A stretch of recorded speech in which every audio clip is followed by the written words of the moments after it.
Swag. Okay, so I just got off work, I just got home, my camera's on a coffee cup, and now some of you right now are most likely holding the entire universe, yes, the entire universe, in the palm of your hand, which includes yourself and me and everything you know, because this is an Aleph Null.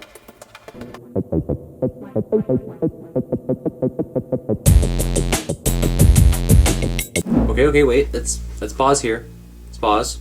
Let me explain a little bit about the Aleph Null part that I just mentioned.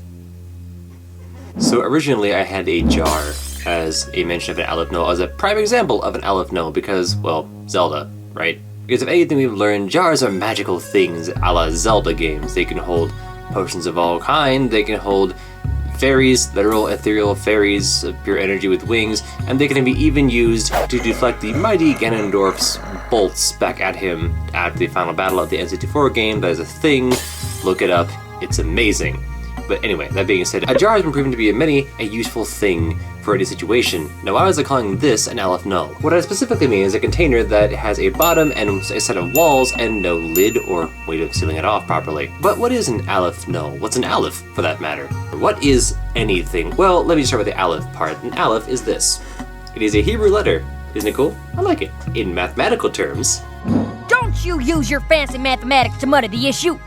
Alephs are used following a little number on the bottom there, and thank you, to, and say it here, it's kind of odd to say this, denote the size of infinite sets.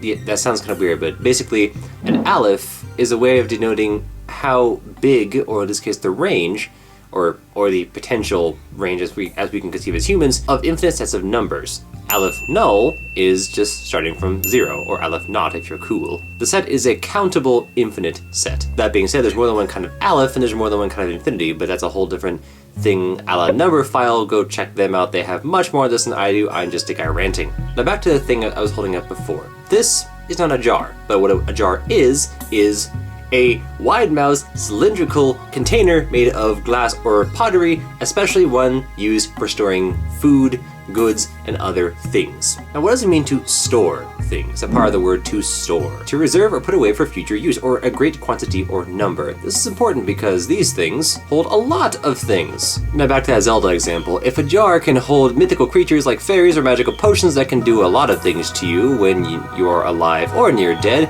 what could it conceivably actually hold? Well, pretty much any physical object within a fitted space, but what is a physical object? Here I would like to cite a paper by Ned, I'm sorry to botch this, Markosian, from Western Washington University titled What Are Physical Objects? Google is wonderful, isn't it? In what follows, I will use the word object in the broadest possible sense, as synonymous with entity and thing, so that each and every thing is an object. On this usage, physical objects, whatever they turn out to be, will count as objects, as will numbers, sets, universals, propositions, possible words, events, facts, minds, and souls, if there are entities of this kind.